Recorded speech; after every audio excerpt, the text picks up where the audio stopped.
And we are live. Prospect Chase Box and special guest Ron Bartley and our friend Lowe's. What's going Hey, on, Lowe's? 50th episode. had to bring in the special guest, didn't you? Right? Congrats Oh, I on the guess he's over 50th. that way when I look at the screen. Are Somewhere we over good? there. Are we good like that? Or are we good like this? Oh, I like that one better. All right. How you Now doing, he's Carlos? over there. I just got to I'm remember it's doing the good. opposite.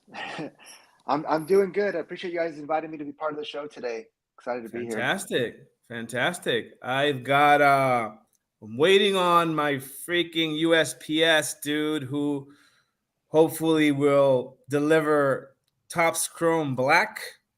But before we get there, we got a very special episode for you guys. Well, we think it's special. It may not be special at all, but we want to talk all things because we kind of do sometimes, Ron and I. But we want to devote this whole episode, if we could, to just talking like the business of the hobby, Fanatics monopoly, revenue models, how big are they growing, growth trends, how to collect within this world, and how to deal with crazy expensive products. Will it get even more expensive? I think it will as we go forward, and just talk about like overall frustrations and great stuff. But on the business, mostly on the business side, yes, obviously we'll showcase our good stuff, our good cards. But for those that don't know Lowe's, I think it's appropriate if you give a little intro into your PC, your little corner of the collecting world. Yeah, so as a kid, grew up loving collecting baseball and basketball cards. Then obviously grew up and grew out of collecting. Project 2020, COVID happened, sucked me right back into it. Yep. So for the last 4 years, I feel like I can call myself and consider myself to be a collector again. And it's included more the short print stuff, right? So the artist proofs, the silver frames, the autographed cards, and it's been fun. And it's taken me to places I've never expected. It's opened up new doors and new channels for me to network and meet a lot of new people, which is probably the most exciting part of collecting. So yeah, I'm excited to be here today. Behind me, you got the Chuck Styles artwork. Chuck Styles, a couple of cards on the desk and some Wemby autos. So yeah, it's been good. It's been a good start to 2024 so far. How has your collecting slash, I don't know if you talked about this during your brief intro, but how, because there's two things I want to tackle for those people that don't know you. One, you're a collector. You have a PC that you just talked about, but you also are, I wouldn't call it an investor, but someone that's looking to pretty much use what's available to fund your PC. Yep. Right. I think that's the best way to describe Yeah. it. Revenue offsets. Yeah. You guys are being too kind because most people would just call me a flipper, in the hobby. I hate that word. I don't like it either, but and again, you're right. I'm using the resources that I have available to myself, and in doing so, right, it's a lot of work. It's not like it's just I hit the go button and money starts coming in, right? There's different channels. A lot of family time is taken away from the research and the homework leading up to Topps drops and price points and researching on eBay whether it's a good enough value for me to jump in at, and then the business model on my end is evolving every year. It seems like it's changing because of what Topps is doing. This year we haven't seen that many Topps Now autographs. We've seen more relics, and then you take into account they've added the additional out of 125. Last year we saw the out of 75 come online. So there's a lot of stuff that goes into it, but again, more importantly, I buy what I like, and it goes to help fund my personal collection, right? So what I am doing is I'm reinvesting it back into the hobby, but in my own ways. And that to me is the most important part, whether I flip, entrepreneur, eBay store, it's all ends up here in the home office, right? Because it's what I enjoy looking at every day. Yeah. Well, one of the things about the whole thing is you're also one of the things you're doing is putting cards that people really want into the hands of those collectors as well. I mean, you've helped me, you've helped Jorge on different things, and we're all trying to do the same thing. When we see something that somebody else likes, we either grab it for them or set it up for them so that they can get it. We'll buy it and just take some convenience fees off of it, or in the case of some people, take a little more off of it because we did a lot of the legwork. So it's not really flipping in the sense I'm just buying these boxes to turn them around. I'm buying these to get the stuff in the right hands. There's people I know who want this, or people in our core who want these things, and you're doing that thing every day for us. Yeah. Yeah. Thanks, Ron. I think. Yeah. Go ahead, Jorge. No, go ahead. No, go ahead. Finish it I up. think that's one of those things that. Yeah, one of those things that I kind of specialize in is like the networking component, right? If I know somebody is looking for something, I've had people as recently as a couple of days ago, reach out because they knew I either have sold a card in the past, they're chasing a rainbow, they need help getting something because they're not available at the time the drops are. I'll offer my services to them, And again, yeah, it's a small fee on their end, but otherwise they wouldn't have the opportunity to own that piece of memorabilia or collection going forward. Yeah, and a lot of it is about the networking, and within the groups that we're part of is sharing the information with others as we're taking care of not only what we need for ourselves, but helping out the other people in the group. And you're a great resource for that. Yeah. Love it every day. I like the trio that we got Appreciate it. here because I think we're probably different collectors / flipper investor, whatever, at different. We're like we cover the spectrum. I feel. I'll mention just again, I don't know who that listens knows pretty much like what we PC and how we are involved with cards, right? So I'll give Ron a turn, and I'll give my turn. Ron, if you want to talk a little bit about what UPC and just like him, I had collected early in my life. I had cards, and then kind of went away from it for a while. Then as the 90s came around, late 80s, 90s, there was a lot of cards coming out, a lot of card shows. I loved going to baseball. I'd see the stuff. I'd go down to the shows and, here's Tony Gwynn sitting down at the show next to Harmon Killebrew. I could sit there and talk to both of them. Hey, Harmon signs this ball for me. Tony signed this bat for me. I walk out of there a happy guy. So I started kind of getting back into it that way. And then, my kids came and I kind of stopped for a minute. I put together a birth year set for my son. Here you go. This is this really cool, complete set of Upper Deck from that year. And yeah, that was great. It had some stuff set aside. I bought some memorabilia over the years. I really liked the memorabilia more than the cards at that time. And then it just kind of faded away. I'd buy something every once in a while. I'd have a few eBay searches out there running. Oh, that's one I want to add. I have this horrible collection of Steve Garvey leather and lumber cards that I've collected for the last 20 plus years now. It's the 20th year of collecting that set of autograph cards, and I own probably 35% of all of them ever made. So, there's some obsession things in there we do. Yeah. And that was all I was really doing. And then Project 2020 came along, and it's like, wow, here's a different way to collect. Look what they did with these cards. Oh, look at what they did with, for me, it was the Tony Gwynn rookie card. And I thought, this is kind of cool. And then I saw FDOT's Tony Gwynn, and it just blew me away. It took me from being just casual buying some to, okay, I'm all in. So we all kind of got sucked back in that way. It's funny how Project 2020, in a way, it's kind of what drew us all together and kind of formed the group that we now have. And I say funny because it's now like zero part of what I do or my involvement with the hobby, but it's still like I still have some of the artists and sets that I collect. I've gotten to know some of these artists on a personal level, which is I met with them and in person, so that connection is kind of cool. But it's funny because I really don't have much involvement with that project nowadays. I'll say my 2 cents. So as most people who are our age ish, I'm 45. Um, Ron is in our age group. 107. um, we like anyone who likes baseball. I also started uh, in the junk wax era, if you will.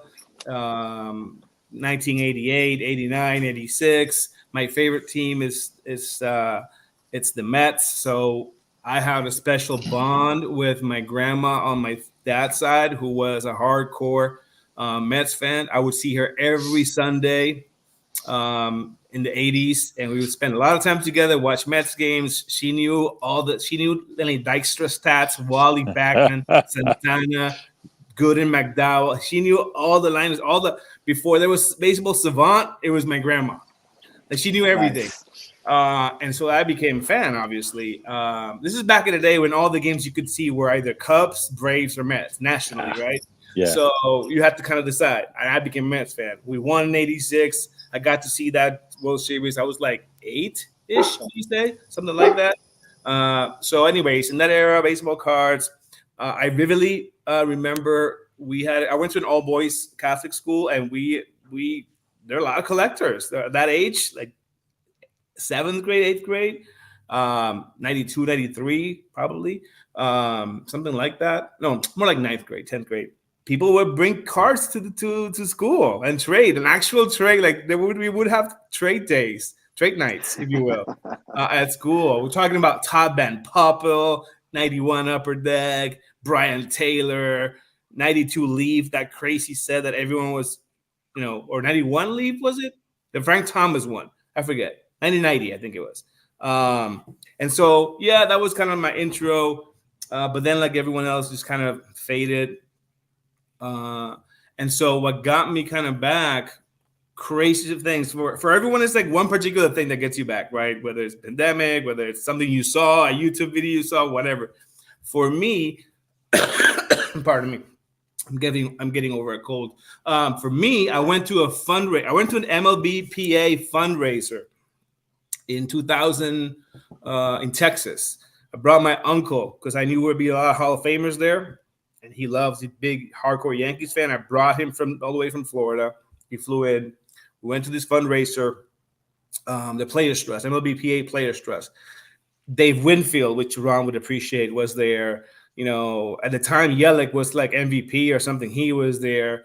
Ivan Rodriguez was there. A bunch of hardcore, really solid Hall of Famers were there. And he had the time of their lives, the time of his life there, meeting all his legends, his celebrity sort of like admiration players. And at each table, it was a small event, probably like 100-person event. At each table had like a basket, right, that you could purchase for like $100. It wasn't much. And so we bought a basket. I think my basket came with a Beltran. Think about it, Beltran Houston Astros signed jersey, which at the time they had just one. Oh yeah, that was a hot item. It was a hot item. My uncle got another table. People left and didn't purchase the basket. He got it. I think he had an Altuve signed jersey. I had a Beltran. It came with the ball, hat, and a shitload of like those. What do you call them? The one they sell at Walgreens. They call them not the hanger, not the ones that have like one pack. No fat packs. The one that are clear, like almost like those. Like there's a name for it. I forget what it's called. The cello packs. Nah, that's the name for it. But it's one of those promo packs that they give out to little leaguers that you can actually see the cards in front and back, whatever. And so those what we always called them cello packs. There's a name They're for cellophane. Because you can see through them. Yeah, call it that, right? So a bunch of them. Like if think about it, like the basket was an actual like trash. Again, funny shit. The giveaway basket was a trash can. Kidding. Like an office trash can, Yeah, that was it. That was the year associated with that. Fucking funny shit. It gets funny. Gets story. The story gets funny every time. Huge kind of like bucket, aluminum bucket thing, trash can that I used as a trash can for my office, my home office. And so we had all the stuff, jerseys, and then it was filled up. Like the filler were all those packs. Wow. And there were 27, not the Soto year, the year before, the Judge year, 2017.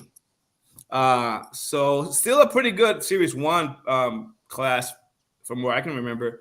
But again, I put those packs in my home office and didn't pay attention at all until one night I was like bored after I put my son finally to sleep or whatever. My son was just born that year, I think.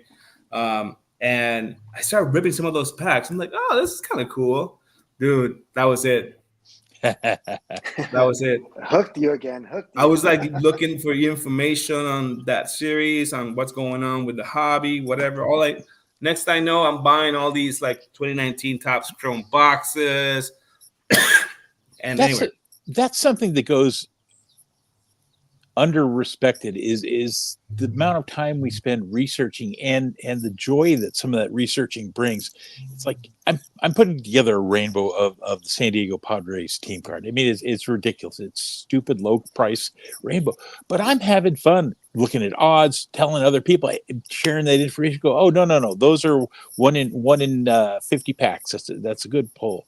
No, that one's that's junk. Don't worry about it. And the research that we do every day, looking at comps and prices at places, looking at what retail values are, what things are selling for, how many cards in a pack, which packs, like your striker breaks links that you share from time to time, what are the best odds? What kind of packages should we buy? I mean, it all goes into what we do as part of our hobby. And I think we're all a little bit geeky researchers at heart. So a huge fast forward to this day where I mostly PC. I honestly, to me, it's evolved. My collecting has evolved because one thing that I think, and this is what I mean by we have like a whole spectrum.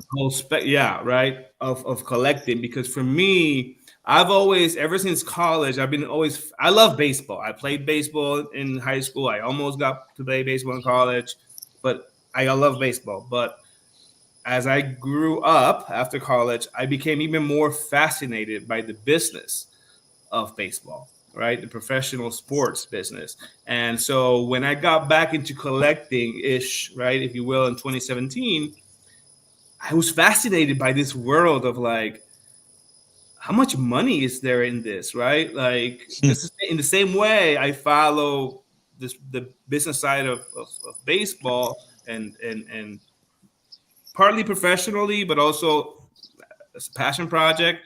I also got attached to like, oh my God, where's the money in this thing, right? We're talking about pre-Fanatics, obviously. Fascinated by how licensing worked, how two companies essentially became like almost like an oligopoly, if you will, of the industry, unregulated, to do as they please, no gatekeep. I mean, the gatekeepers in every particular sport, not regulated, with zero regard for the customer and customer service and processes. Small companies. I mean, small from an operational side, right?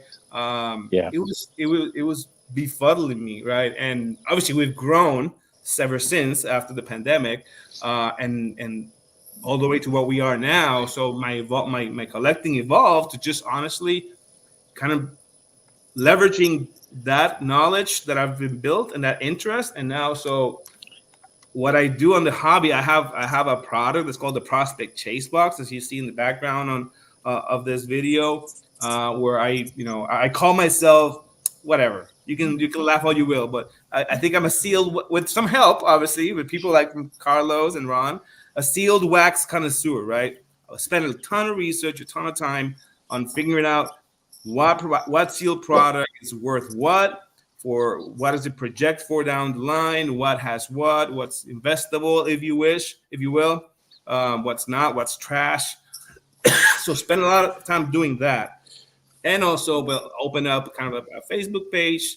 I met all these great dudes that have similar interest, and so I PC some folks. But honestly, what I enjoy the most is providing this sort of like hobby service to folks that collect, finding the right car for the right household, and investing, if you will, in a few sealed wax. Now, granted, probably 90% of it is not going to hold value. But there's some fun in, like, it's almost like trading commodities, right? Like, hold this product for 2 years, see what pans out, get rid of it, trade it, sell it, keep it.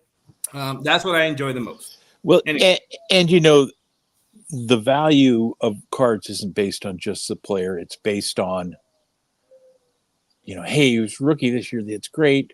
But over the long term, it's going to be based on how that player does.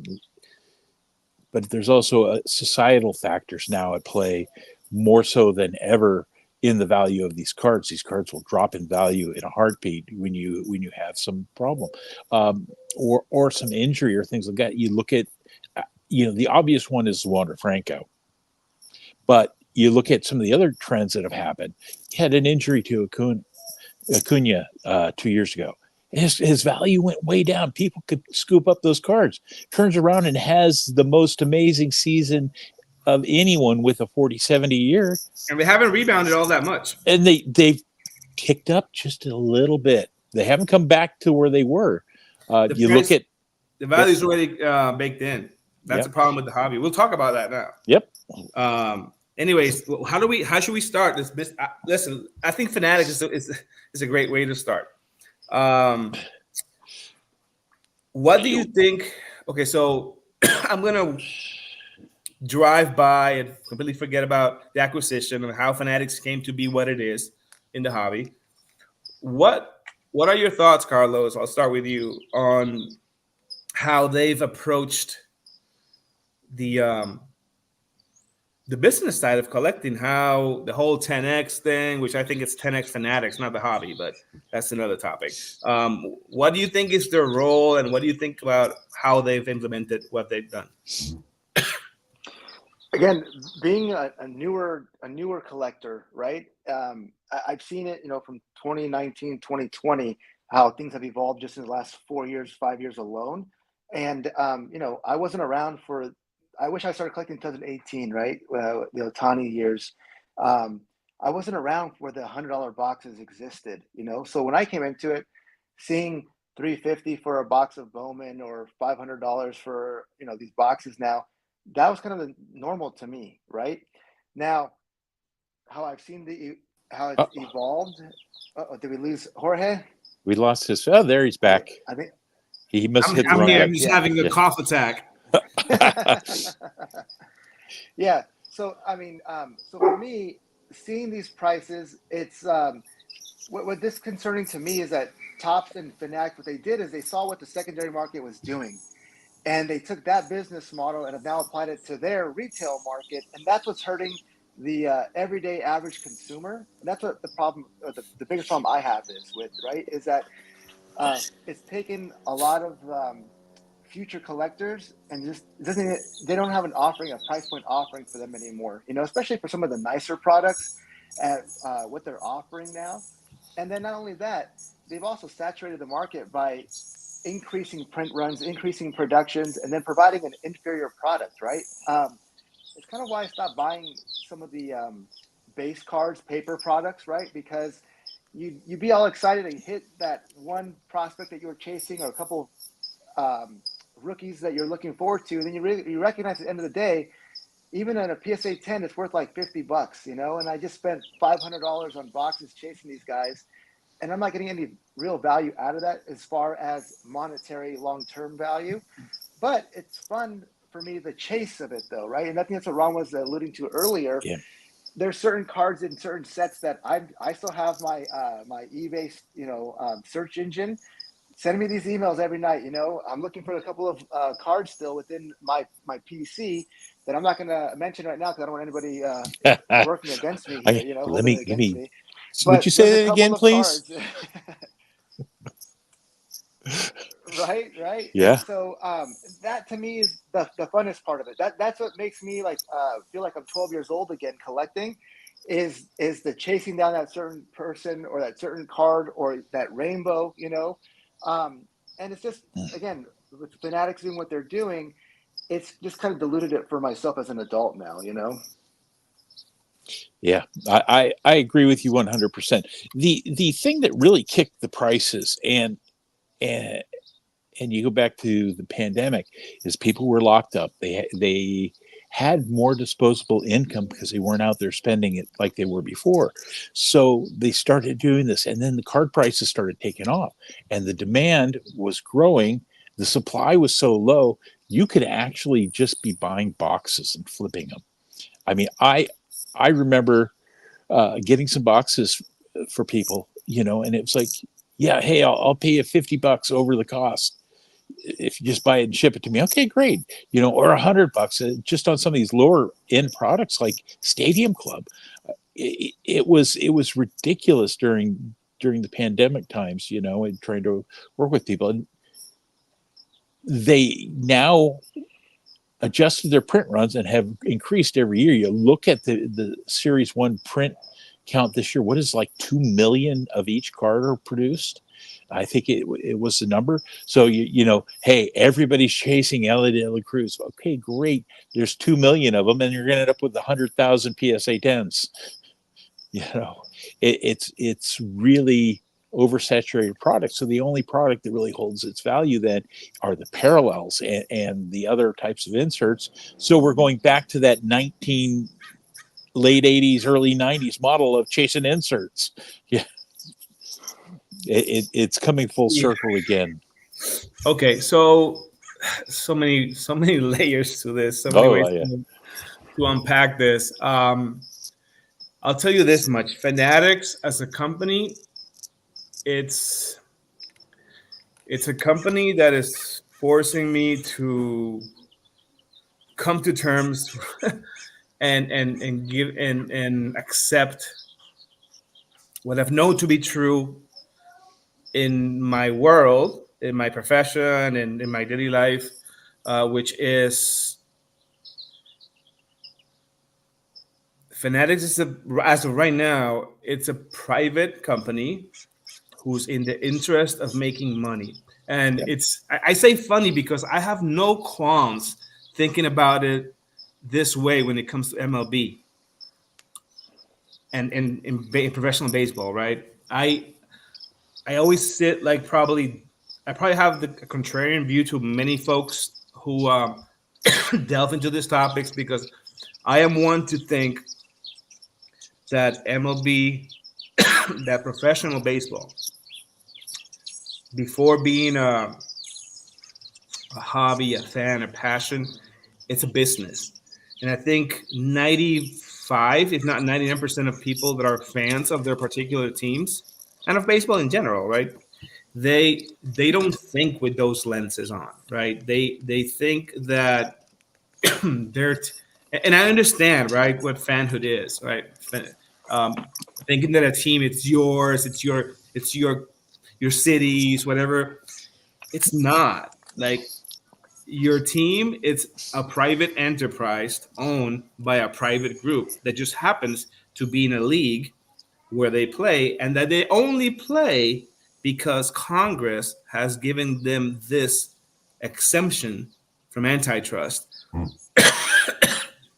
Government here is the ultimate accomplice, right, in all this, because government at any moment can step in and say, no, you can't have the absolute rights to the sport of baseball. Like, why, right?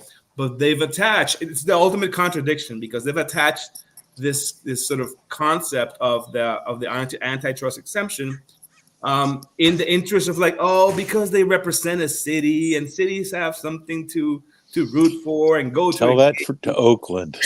Economic development in the city and all that stuff, right? Which builds into this, like, in my opinion, fake construct of folks rooting for a team because they feel it's ours, right? It's our city. It's like, oh, like management groups should invest in this player, should invest in payroll. Dudes, it's a private enterprise. I think when I have this conversation with people, I always tell them think about it in terms of like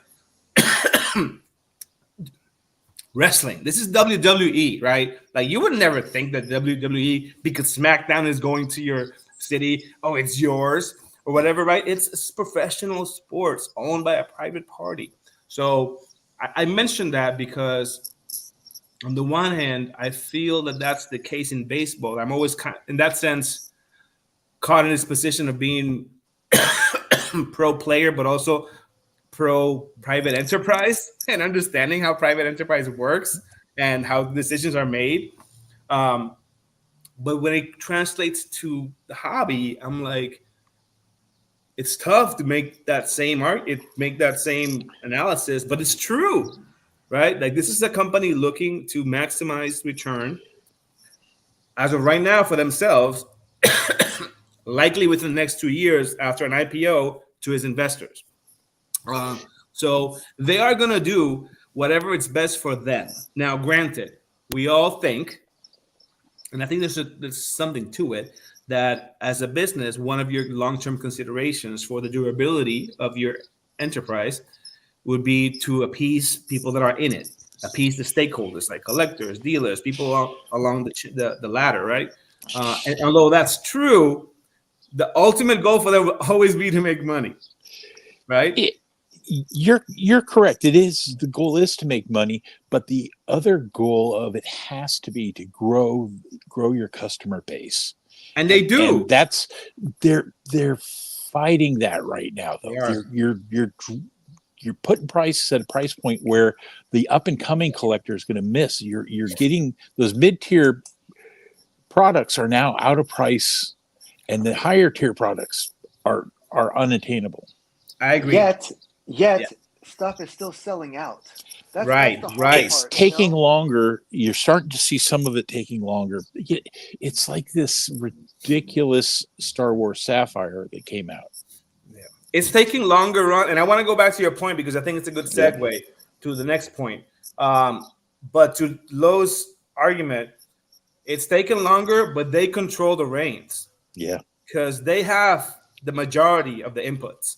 It's not like where before, the majority of product was stuck in the middle retailers or LCSs. No. They can control whatever it's sold out and what's not, and how they put it in the market, right? So it's different. But to your point, Ron, I think they are growing it, but it's because they've chosen, and this is a good segue, they've made their bets on what the path to growth is, which is gamification of the hobby.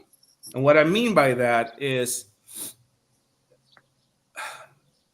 especially because I think they have their eyes set on fantasy and betting and all that stuff. That's their end goal, how to tie it to the hobby.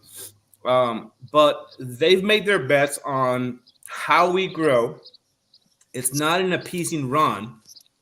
It's in getting kids to buy into the concept of breaking, of the lottery, of hitting something, of the ultimate chase.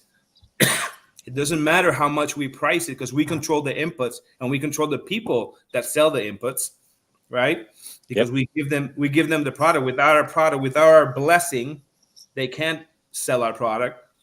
So we control the inputs, we control the pricing, and they want to get folks early, young people early on gamification of it, of breaking, hitting something. That's their way of like introducing you to cards. Before it was not that. It was go buy your hobby pack at the LCS for $3, whatever the packs were back in the day. And who here wouldn't go to LCS and just buy a pack or two every other week, right? See if you hit the freaking like Tony Gwynn or Frank Thomas or whatever. Yeah, I remember going to LCSs even, in the early 90s and grabbing some packs of Upper Deck SP, Right? Say, oh, look, I hit a Michael Jordan red hollow foil SP, It's still in a box somewhere in an attic. So they're doing a You know, version of that, right? They're just doing the version that makes more sense now because they've figured out the way to grow this hobby is by getting more people into fractionally owning cards. And that way, getting it, something, hitting something, and keep getting back for more. Keep getting. is Oh, it it's like it's betting. It's fantasy sports. Yeah. Is it fractional ownership of a card? It's truly fractional ownership of a hobby box and A that gets box. Yeah. distributed. Right. Right. And it's redistribution of the wealth, basically. And using that model, what they're doing is they're bringing you in. They're saying, "Hey, here's a product.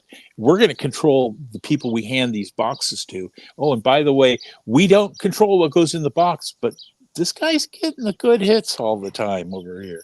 You Yeah. know, you What? take a look at some of that. Oh, but it's because of the volume. Yeah. There's lots of guys breaking volume, And but not all hitting. my issue is that is the lack of like accountability, lack of I Oversight. hate the Yeah. word regulation because I'm in everything else in life, I'm pro business, anti regulation. But I do feel that for companies that have this quote unquote monopoly, because they do, right? There's no other way around it. Um, there has to be some type of oversight board, right? Like putting some I, rules in. I even think even on a more simpler scale, right? Fanatics Tops offers a product, and before I even have my product in hand, someone's breaking it online, and those hits are already found. I don't even want to buy boxes anymore, right? Like it takes the fun out of it, and I wish they would revisit something to that extent, right? Yeah. Ship our boxes a week earlier so we can get them the same day the breakers get them. Because again, if we're buying them for personal consumption to open and to use, I don't want to be disappointed by the time my box arrives a week or two later because it's coming from Florida and I'm all the way in California, right? And you know, again, I think they took the same business model and they just added this additional factor to it, such as opening boxes or opening a pack. It's gambling from day one, right? There's going to be one person that's happy with that one pack out of the 20 that come in the box. And now, with the reach of streaming, the apps that are available, Fanatics has their own app now for Fanatics Live for the streaming breaker process. It's the same thing, just on a larger scale now, more accessible now, right? So, yeah, it's been interesting. Like I said, the last year that Fanatics has been doing this model. And what's the next? What do they have in store for the future? What's that next vision that they have? You know. I just honestly, I just wish there were less hogs. I'm like, make money, make a lot of money, but come on, man. Like, at least take care of the basics, right? At least like, let me give you a rundown of basics. Price things reasonably, right? Second, eliminate all the BS products that we know you're gonna have a product for entry level kids, all that, but like eliminate all the bullshit product. I'm okay with you pricing everything high if you're gonna eliminate all the nonsense, right? Two, customer service. Like, be a company of the breadth that you are, right? Like, act your size, right? Sticker autos, none of that shit, right? If you have to do redemption, do redemption. That's fine. No one wants sticker autos. If it takes a year for my guy to freaking sign that card, so be it. It takes a year, right? But then don't have expirations on redemptions. Like if you hit a number 5 or number 10 of a card, it should tell you you have 7 out of 10 and redeem it whenever you want. It should be there, right? So that's what I'm saying. That there's small steps that you can be a pig, but just don't be a hog. You know, like Yeah, make it's been money, but like interesting. give us our due. Yeah, every year Tops hosts that industry workshop, and they invite folks that are in the background, right, to kind of give them an idea what's going on, what to expect, and then every year, the last couple of years, they've been providing a list of products they are removing going forward because but they don't tell you at the same time that they're adding in all these new products that it just balances out at the end of the day, right? And again, it's an oversaturation. You know, growing up, you're used to like the King Griffey Jr. Upper Deck 1989 Upper Deck card, or the Barry Bonds 86, 87 Topps card. There's like the iconic Trout rookie card, but now there's like 10 variations of a rookie card because it's from either this set, the pictures are different, and it just, again, it as a collector and growing up with the hobby, it just leaves less to be desired at that point, in my opinion. You know what that calls for? And Ron, you probably have some of these ideas, but that calls for that same example you called for some type of like collector trade advocacy group or whatever. Dude, like not a union, not whatever, but like some trade advocacy group that should be able to have enough leverage to stand up at a lobby. We need a lobby in front of Congress, right? We got to get people who go to Washington once in a while. I wonder who that could be. Because listen, this is why I mention it. In my opinion, it's okay if Topps wants to do that. If Fanatics wants to say, okay, we'll delete these other ones, which, by the way, we're deleting because they're not profitable, not because we think they're crap.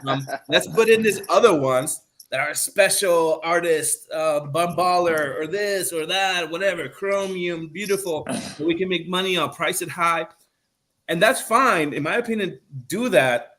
But I feel, and they're not going to do this themselves, but I would feel more at peace if there was an entity, some type of body that could stand and publish or do some type of awareness campaign, if you will, that folks, these products are shit, right? Or I'm obviously being playful, but what I'm saying is that can be an entity that could tell people this and this and this product based on value, based on print run, based on the fact that it has sticker autos. This is bad, right? But how about this example, right? So over the last year and a half, 2 years, I've become a big fan of Topps Now line of product, right?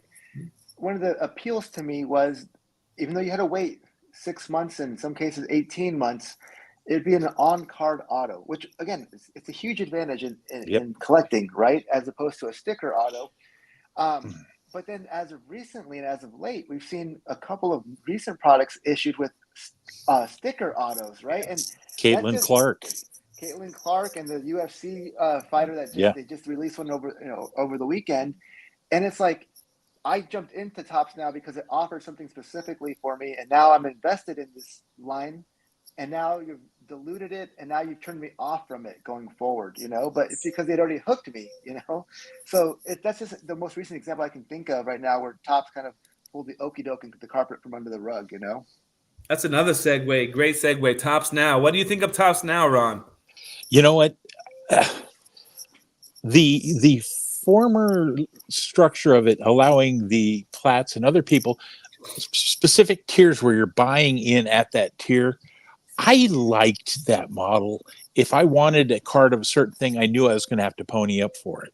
Now the fact that you're just randomized every time, and you're randomized to the point where everybody gets a hit, but Joe May. I'm sorry, everybody gets an equal chance at getting a hit. I think they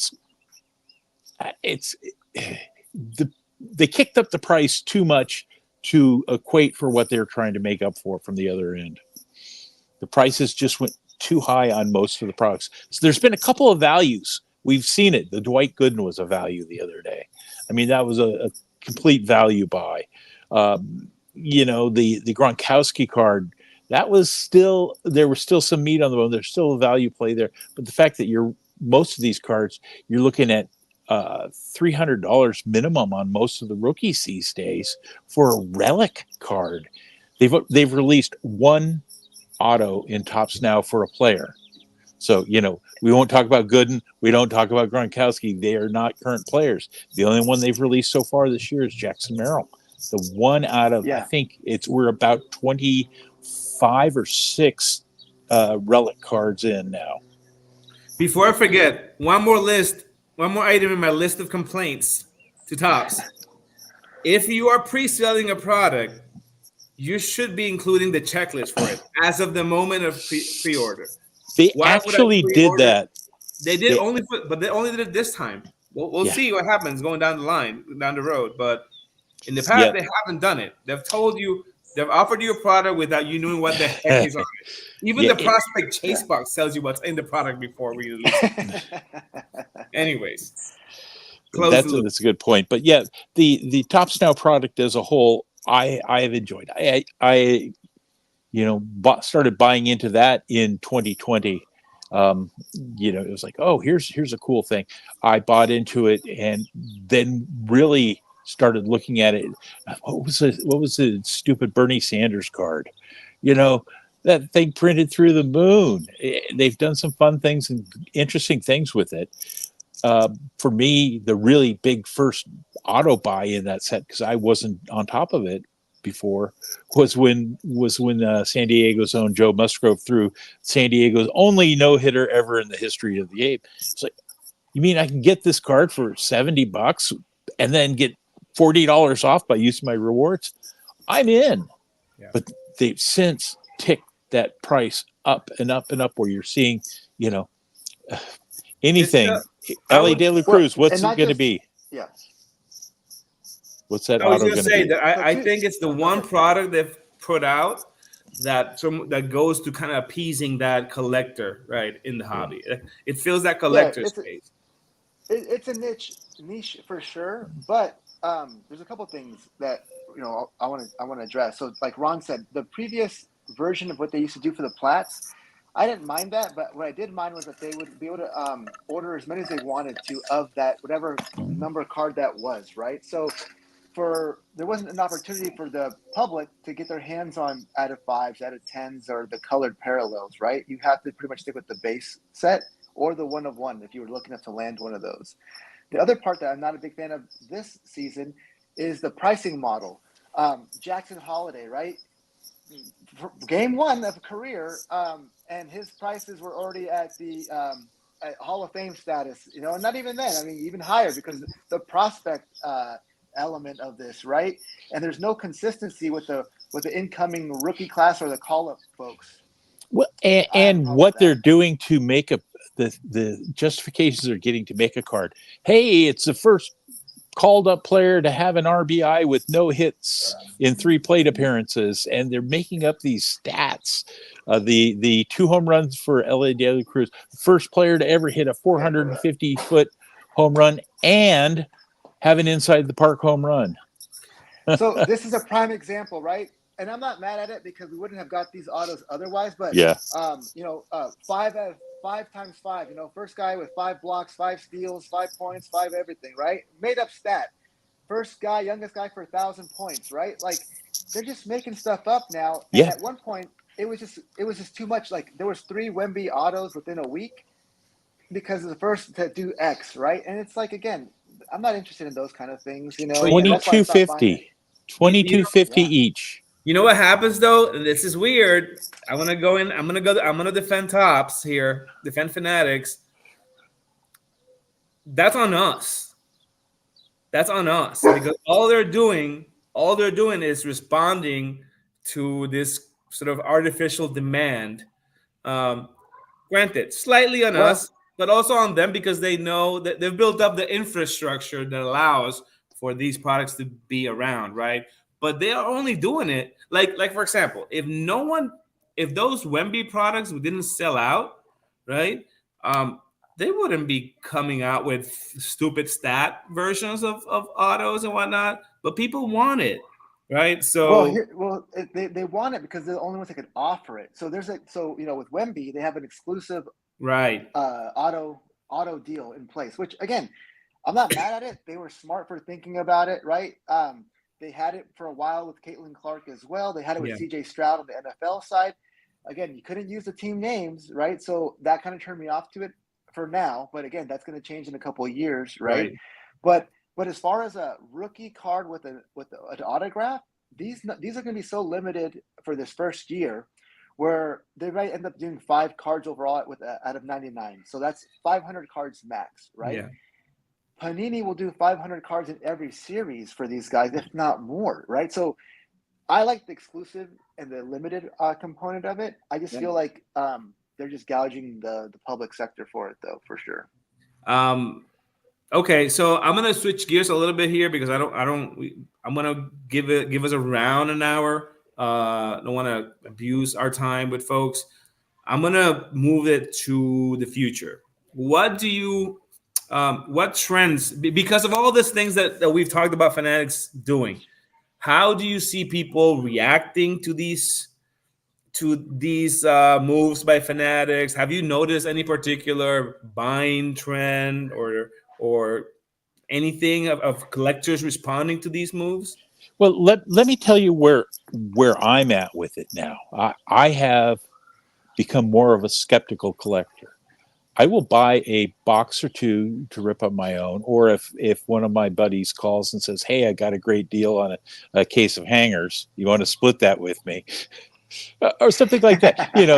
There's some times I'll go and buy it, but like with the black or black chrome that just dropped, I'll buy a box just to rip it.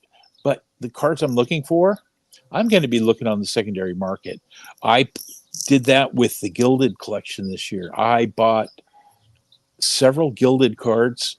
The entirety of, I've got a couple of the Trevor Hoffmans and a couple of the Dave Winfields up there because I could get them for pennies on the dollar of what buying a box would cost and chasing the rip that way. Paid $25 for a /50 Trevor Hoffman gilded auto, where somebody paid $500, $600 for that box.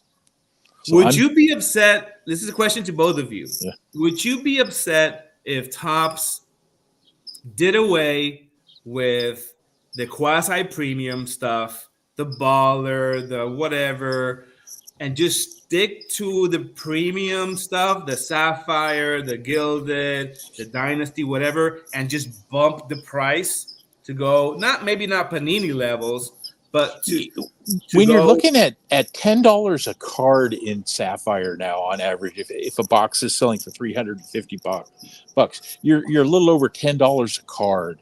And what they're putting in the product, if they're doing the things like they've been doing, putting team cards in a sapphire product, you and I have had that conversation before, Jorge. It's the most ridiculous thing. If you're going to offer a premium product, narrow down the scope of the list. At least don't say, okay, I'm going to do the same thing I did for the Series 1. I'm just putting it in a sapphire box and making every card in the set. I agree. But what they would need to do, because here's the thing, you can't have it both ways, right? Like the only reason they come up with these semi-premium products is because it's the only thing that allows them. It's bad for us because the value of our stuff goes down as it gets, obviously, as there are more autos of a particular player in a nice little card, premium card. But the value is down, right? So it's not like in basketball. If you want to spend on a sapphire equivalent product, you have to spend at least 4 digits, right? Whereas here, the premium stuff will be like what, Carlos, like 600, 700, like the most premium stuff. Correct. So that's the option they're giving us. Now that's why I'm asking you guys. It needs to be curated. They need to curate the product a little more. If they improve, if they cut down, and again, to be very granular, we don't have to be, but if they cut down the team cards at Sapphire, if the whatever, but then they don't offer Ben Baller or and I think that goes to speak. I'm okay with that. Would you be okay paying $700 for Sapphire, or if that was the product, right? In a curated set, I think it works better. I think they'd much rather give people the illusion of a nice premium card at a good price. And that's the problem, right? For long-term collectability and value, that's the problem. Yeah. Again, getting your hands on the product is hard enough as it is, right? Because it sells out the premium stuff. It's limited, sells out really quickly. If you're lucky enough to land one of these or open a box for yourself, and you know that the box is, say, Sapphire, for example, and it comes with three colored cards, right? And then you land a pitcher, a relief pitcher at that, a team card, right? It's just so disappointing. But again, I get it because I've been around enough and I picked up quickly enough to know that there's going to be 5 dud boxes for every 1 good box, right? And that's just how it's been. But again, I would like it if the numbers were just skewed a little bit more in my favor, right? And if I'm going to get a pitcher, let it be the second starting pitcher on the team, not the guy that's last off the bench. In my case, when we talk about hitting RPAs, it's relief pitcher autos. We hit lots of those. Oh yeah. That's So our life. I feel. Listen, I pose this question to y'all because I myself am conflicted. Right? I'd much rather they be consistent and say, you know what, we're gamifying this whole thing, fractional ownership of a box, like Ron was mentioning before. People, let's go that route, right? So if everybody's going to consume the product that way, then F it. Let's push all the products. Let's get rid of all the nonsense, the premium nonsense, which is not premium, and then let's price these things up at 600, 700, and people are going to fractionally break it or whatever, regardless. So the whole concept, and this is why I'm talking about how people are reacting to these different trends, is there have been some consumption patterns, new consumption patterns that have grown out of this. Like there is more breaking, there is more people just buying. Heck, there's even like what are they calling it? The repackers. People are just so what ended up happening for people that don't know what repackers are is that these middlemen figured out that there's another way to be a middleman, which is okay. So Topps wants to take control of like the product and the inputs by breaking and controlling the inputs and by controlling who breaks. Okay, so I'll buy the product of the market and I'll offer it in my own breaking format, which is a repack. You're essentially, it's the same thing as breaking, but in a repack. Wait a minute. That sounds like a product that we go out and search ourselves. It's something called Prospect Chase Box. Yes, absolutely. But what happens with Prospect Chase Box is we tell you what's in the product and we control. I'm not charging crazy numbers for what these people run. Repackers are buying. Think about this. It's so profitable for these folks to liquidate these, like, by the way, so these liquid slabs are crazy because don't get me started, but it's so crazy, the market for these repacks, that these people are paying 95% comps at shows. 95% comps. So all of a sudden, it now makes sense to get tables at shows if you have the product, because you'll be bought out the day of, the morning of, right? If you have 1,000 slabs, PSA 8 or more, it doesn't matter if they're worth 20, 40, 50, $100. You'll sell them. You see a lot of folks. Sure. Yeah, I see a lot of folks offering that. Hey, you're going to get a slab card guaranteed with your repack. So I guess my question to all of you is: are we all okay with the hobby being gamified this way? I am not. I take a little. I am too old school. Too much. Get the kids back involved. Get dad out of there saying he's buying for a kid. Hey, I need this for my kid. Yeah. Hey, look what Junior pulled. Right, yeah, but the kid wants the high profile product, the high dollar product too, Ron. Yeah, the dad is pushing that. That's where it's coming from. Yeah, unfortunately, I don't see any immediate changes on the horizon. No. Because again, this model's working for them. It's only going to be more profitable for them going forward. Any indication of where they were able to push the limits? It's been successful to this point. That they're going to continue to push that boundary until we either enter another new junk wax era, or people at some point just stop buying. Which I don't see happening anytime soon. Okay, I want to address the comment that Todd asks. He says, "What's your opinion on Throwback Thursday cards?" I responded, "My opinion is poor."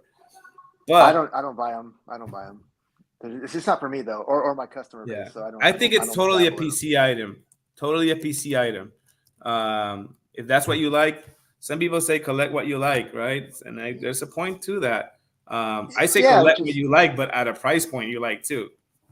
Yeah, but I mean, there's a lot of those sets. The living set was like that, right? Throwback cards are like that. I mean, there's a lot of things that are they're not for everybody. But they're not also meant for everybody, though, right? You said buy what you like, collect what you like. I try not to look at cards as far as I paid X for it, because again, it's just going to sit in my home office somewhere on a shelf, and I'm going to enjoy looking at it, whether it increases in value or decreases. That's not what I purchased it for originally. However, I would like to see the market kind of sustain, and it's been so up and down since I've been into it. I can't tell you what I spent. I don't want to say out loud what I spent on Project 2020 to collect the whole 400 base card set and what it's worth today. And I didn't learn my lesson, and I started doing the same thing for Project 2070 and then Project 100, right? And so same thing with the Tops Now packs. Even though the prospector told you not to. For 70. Time, yeah. And again, at that time, I cooled off and I just bought the artists that I was interested in collecting, you know? Yeah, with Project 70 on the heels of where prices were at Project 2020, everybody was all in. It was the market was huge on it. Everybody wanted to make sure they got everything. It took about 2 months, and then people realized the Project 2020 cards started falling, and the Project 70 went right down along with it, back down to just insane levels. Yeah, it was beautifully executed. It's a total, but what kind of the sour taste in my mouth is that it was marketed as an investable product when I feel they should have just marketed as it's a PC product, right? If you collect this player, this is cool. Like, look at the work these artists are doing. You know, the whole like shop small angle, or like, you know, support these artists. I would much rather they would have said that than for sure the narrative of like collectability. Sorry, go ahead. My last little gripe with Tops as of late is sending the $20 cards, right?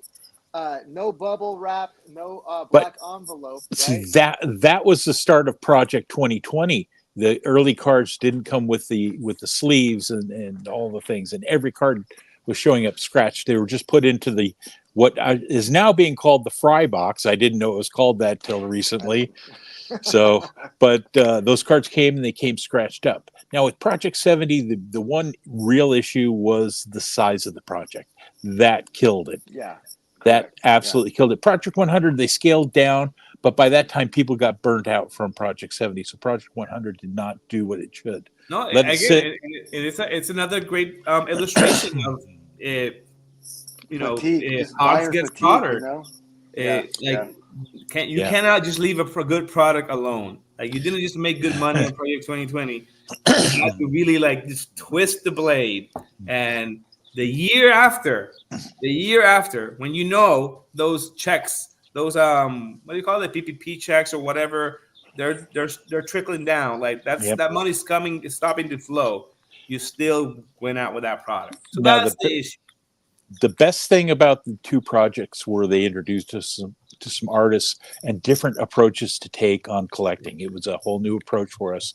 And, you know, Project 2020 had some good artists. There was a couple that every time they came out with a card, we'd all slap our head and go, what are they thinking? But then when we got to Project 70, you had this vast diversity of artists. Some guys came in, I'm taking a new approach. My name's Alex Pardee. And people just went, wow, what is this? And you look at like Lauren Taylor and Chuck Stiles being included in there. These were guys. Chuck Stiles was cutting hair. He was an artist who was making a living as a barber, and he really transitioned to now just being one of the greatest artists in the country, if you ask me. Yeah. Just phenomenal work. And getting Lauren, his due, finally. His due. Yeah. And Lauren, I only knew because of some folks that I knew her work and were saying, hey, this artist needs some help. She's had this traumatic brain injury, donate. So I started thinking, then I started seeing her work after that. You know, there was some phenomenal stuff, and there were some absolute slackers and people who, I have a team of artists that work for me. That's my art. So I didn't appreciate that. In the roughly 5 minutes that I want to, that I want to end this in, is there anything else that it's on your mind that we haven't asked, we haven't talked about? By the way, we may change the name of this episode to Gripe and Wine. I don't know. That might work. Anything else that you guys want to talk about? Business? Fanatics, what you don't want them to do, what do you want, Well, you them look to at some do? of the quality control issues and the fact that they're actually seeming to address them sometimes now. The first card, hey, we're with Top Series 1. Hey, we're releasing first card. It's stamped right on there. This is the first set of these cards we've done. Oh, yeah, we forgot to put that on. You're going to have to search the 27,000 cards you open and look at the back for a 1-of-1 sticker. I agree. Or I you can just think look on I think eBay that if they were backdoored, you know. Yep. I think they should have a QC and a system and department and customer service as well. That's that's paramount or tantamount to what they are as as an industry. If you're going to be big, then have a big department of those two as well. So that's my one hobby gripe is some of that quality. The difference is, though, they've actually stepped up communications with Fanatics. People are finding the issues, they're bringing them forward, and they're actually responding in some way or another. Not always the response we want, but they are responding. Whereas before it was like, too bad. I placed a phone call at 4 o'clock Pacific time, and somebody answered at Tops, which would have never happened a year ago. You know, so yeah. I didn't realize that. I put off calling till this morning. Let's end it with this. If you had, so I'm the Tops Fanatics genie, and I'm gonna grant you one wish. One wish, and I'll go first. One wish that you want out of Fanatics, whether it's a product, a tweak to a product, elimination of whatever it is, right? A request, right? To the Tops Fantastic. Why people call? I call it Fan Tops, but whatever, genie. So I'll start. One, I would say, cut down on ridiculous products and have. And I know this won't happen, but I'm just saying it's a wish list, right? Have 2 or 3 uber expensive, uber luxury products. Have a second category of 1 or 2 premium products, and then have products for kids, and go ape nuts, go ape shit with the print run of those. I don't care. Print 2 million cards of each. I don't care. That would be my wish list. How about you, Carlos? Honestly, like I said, I've been so disappointed in opening up wax over the last 2 years, you know, that I got lucky this past year. I got a Julio 101 in the WBC box, you know, but other than that, I wasn't just due. I was long overdue, you know, and so I would like to see just more hits spread out is what I would like to see. Make the odds more even. Give everybody, like I said, decrease production, give everybody a chance to hit that one big card to make it worth opening a box. Because if I'm spending $200 to $500 on a box, I don't want to pull $60 value out of the box. It's just not fun at that point anymore. What you got, Ron? I apologize. Had to take care of an issue with the dog trying to kill the neighbor's dog. It kind of goes along the lines with what Carlos was saying there. When you're looking at this box of products and you're throwing parallels in there, hey, I've got a gold, I got this, I got that. It goes back to something I said earlier. It's where curate the list, please. Don't make all the pictures in the set, you know, have a gold for that. So my one hit in the box was this gold picture. Curate those parallels. Curate the chase cards a little bit better. Leave the entire set. Leave all those pictures in there. Let their moms be able to go buy that picture card, you know, and have one for their friends to sign, etc. But when you're looking at the special cards, parse them down a little bit. Honestly, I think you can sum up all 3 of the requests. And again, I hate to say it, but in a way, all these wish lists are a version of please don't be a hog. Yep. Make lots of money, but leave a semblance of a hobby and value to us. Please, just a semblance. Okay. We've been on here for an hour, 10 minutes. I greatly appreciate both of you and your time for this 50th golden episode. We wish we continue to be live every week and that we soon hit our 20. What is it? What's our next threshold? 75 milestone? 100? 51. Let's run it. our milestone's going to be 51. That's true.